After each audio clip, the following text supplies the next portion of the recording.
Hello viewers, welcome to home making with Vaishu. இன்றைக்கி நம்ம வீடியோவில் ஒரு சிம்பிளான டெலிஷியஸ் சாக்லேட் கேக் எப்படி செய்யறதுன்னு பார்க்க போகிறோம். சாக்லேட் கேக் மட்டும் இல்லை, அதை டெக்கரேட் பண்ணுறதுக்கு சாக்லேட் கனாஷ் வீட்லேயே எப்படி செய்கிறது அப்படின்னு சொல்லி காட்ட போகிறேன். வாங்க எப்படி செய்யறதுன்னு பார்க்கலாம்.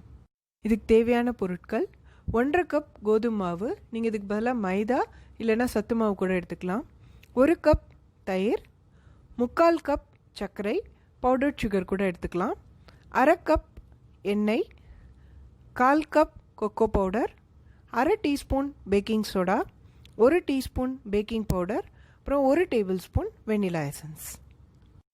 ஃபஸ்ட்டு நம்ம ஸ்டவ்வில் பாத்திரம் வச்சு ப்ரீ ஹீட் பண்ணிடலாம்.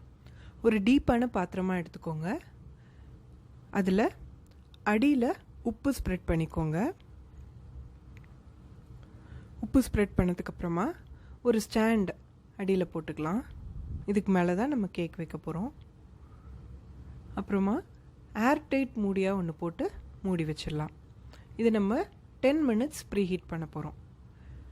அவனில் பண்ண பிளான் பண்ணுறவங்க 350 டிகிரிஸ் ஃபாரன்ஹீட்டில் அவனை ப்ரீ ஹீட் பண்ணிக்கோங்க. இந்த ப்ரீ ஹீட் ப்ராசஸ் ரெடி ஆகிற கேப்பில் நம்ம போய் இப்போ பேட்டர் ரெடி பண்ணிடலாம். ஒரு டீப்பான பாத்திரம் எடுத்துக்கோங்க. இந்த பாத்திரத்தில் ஃபஸ்ட்டு நம்ம வெட் இன்க்ரீடியன்ட்ஸ் போட்டுடலாம். ஃபஸ்ட்டு தயிர், அப்புறம் எண்ணெய், அப்புறம் இந்த வெனிலா எசன்ஸ், மூணையும் போட்டுட்டு நல்லா மிக்ஸ் பண்ணிக்கோங்க. மிக்ஸ் ஆனதுக்கப்புறமா இதில் பேக்கிங் சோடா அப்புறம் பேக்கிங் பவுடர் போட்டுக்கோங்க. போட்டுட்டு இது நல்லா மிக்ஸ் பண்ணிக்கோங்க. இது மிக்ஸ் பண்ணும் போதே இந்த சோடாவும் தயிரும் கலந்து ரியாக்ட் ஆகி ஒரு மாதிரி பபிள்ஸாக வரும்.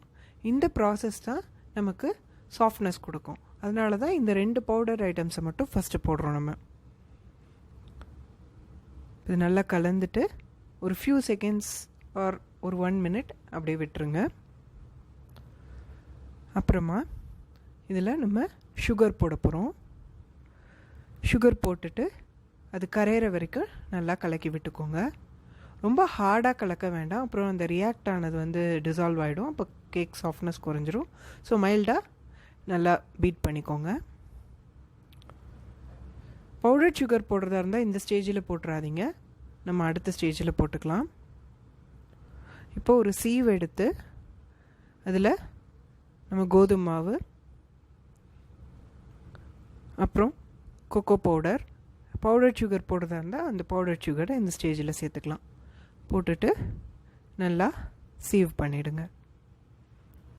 நம்ம மாவெல்லாம் சலிச்சாச்சு. இப்போ இதை நல்லா மிருதுவாக கலக்கி விட்டுடலாம். ரொம்ப ஓவர் மிக்ஸ் பண்ணக்கூடாது, ஓவர் மிக்ஸ் பண்ணால் சாஃப்ட்னஸ் இருக்காது. ஸோ அதனால் மிருதுவாக கட் அண்ட் ஃபோல்ட் பண்ணி நல்லா கலக்கி விட்டுக்கோங்க. நம்மளோட பேட்டர் வந்து தோசை மாவு பதத்துக்கு இருக்கணும். ரொம்ப திக்காக இருந்தது அப்படின்னு சொன்னால் நீங்கள் கொஞ்சம் பால் விட்டு இதை வந்து லூசன் பண்ணிக்கலாம். இப்போ நம்ம மாவை நல்லா மிக்ஸ் பண்ணி பேட்டர் ஸ்மூத்தாக சூப்பராக ரெடி ஆகிடுச்சு. இப்போ நெக்ஸ்ட்டு நம்ம எந்த பாத்திரத்தில் பேக் பண்ண போகிறோமோ அதை க்ரீஸ் பண்ணிக்கலாம். நான் வந்து ஸ்டெயின்லெஸ் ஸ்டீலே எடுத்திருக்கேன். Stainless steel is good for packing.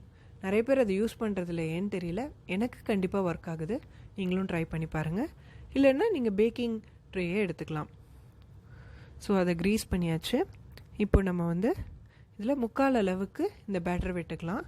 ரொம்ப நிறையா விட்டோன்னா பேக் ஆகும்போது எக்ஸ்ட்ரா வெளியில் வந்து ரொம்ப ஷேப்லெஸ்ஸாக இருக்கும்.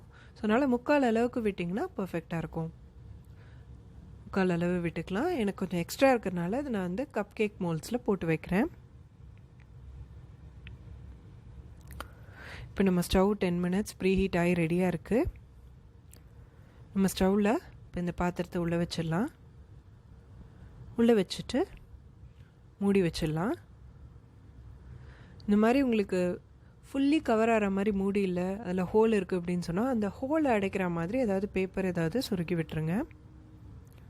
இப்போ நம்ம இதை வந்து ஆல்மோஸ்ட் 50 மினிட்ஸ் வரைக்கும் கான்ஸ்டண்ட்டாக பேக் பண்ண போகிறோம். அதுக்கப்புறம் செக் பண்ணி தேவைன்னா நம்ம வந்து அதை விட லாங்கர் எடுத்துக்கலாம். 50 மினிட்ஸ்லேருந்து 1.25 மணி நேரம் வரைக்கும் தாராளமாக இது வந்து பேக் ஆக டைம் எடுத்துக்கும்.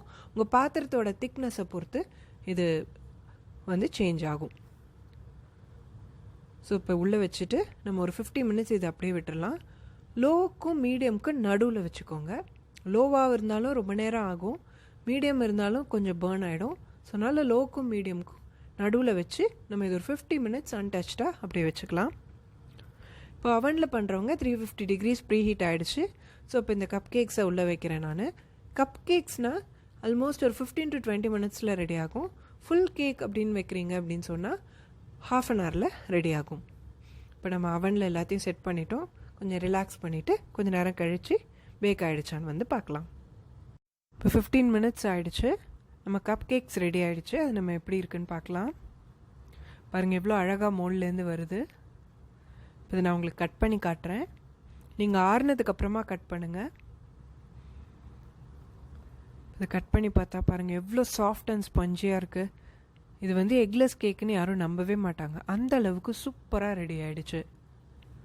நம்ம ஸ்டவ்வில் இருக்கிற கேக் ரெடி ஆகிறதுக்குள்ளே நம்ம வந்து சாக்லேட் கனாஷ் ரெடி பண்ணிடலாம். சாக்லேட் கனாஷ் செய்கிறதுக்கு நான் 1 கப் சாக்லேட்ஸ் எடுத்திருக்கேன். உங்களுக்கு இந்த மாதிரி சாக்லேட் கிடைக்கலன்னா நீங்கள் நார்மல் மில்க் சாக்லேட் இல்லை டைரி மில்க் கூட எடுத்துக்கலாம். அப்புறம் 1 ஸ்பூன் பட்டர் எடுத்திருக்கேன். அப்புறம் அரை கப் க்ரீமை வந்து மிதமான சூட்டில் ஹீட் பண்ணி எடுத்திருக்கேன். இப்போ இந்த மாதிரி ஹீட் பண்ண க்ரீமில் நான் இந்த சாக்லேட்ஸை போட்டு இந்த பட்டரையும் போட்டுட்டு ஒரு 2 or 3 மினிட்ஸ் வைக்க போகிறேன். இது கொஞ்சம் மெல்ட் ஆனதுக்கப்புறமா இதை நான் கண்டினியூஸாக ஸ்டிர் பண்ண போகிறேன்.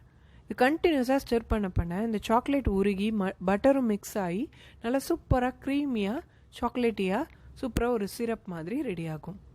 இப்போ நீங்கள் மில்க் எடுத்துக்கிறீங்க இல்லை இதே கொஞ்சம் நிறையா க்ரீம் எடுத்துட்டீங்க அப்படின்னு சொன்னால் திக்காக இருக்குது அப்படின்னு சொன்னால் கொஞ்சோண்டு கார்ன்ஃப்ளோரை வந்து வாட்டரில் கரைச்சிட்டு நீங்கள் இதோடு சேர்த்து அடுப்பில் ஒரு 1 or 2 மினிட்ஸ் வச்சு நல்லா கலக்கி விட்டிங்கன்னா இந்த மாதிரி சூப்பராக க்ரீமியாக சாக்லேட்டியாக உங்களுக்கு சாக்லேட் கனாஷ் ரெடி ஆகிடும். ஆல்மோஸ்ட் 1 hour ஆகிடுச்சு.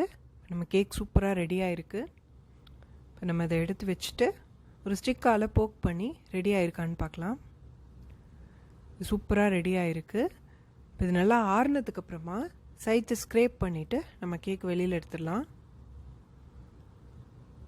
பாருங்கள் எவ்வளோ சூப்பராக ரெடி ஆகிருக்கு நம்ம கேக். நான் கொஞ்சம் சூடாக இருக்கும் போதே எடுத்துட்டதுனால ஒட்டியிருக்கு. அப்படி இல்லைன்னா உங்களுக்கு ரொம்ப பர்ஃபெக்டாக வரும். பாருங்கள் நல்லா ஸ்பாஞ்சியாக இருக்குது இந்த கேக். நான் மல்டிபிள் கேக்ஸ் பண்ணி வச்சுருக்கேன். இது நான் வந்து ஒரு பெரிய கேக்காக டெக்கரேட் பண்ண போகிறேன்.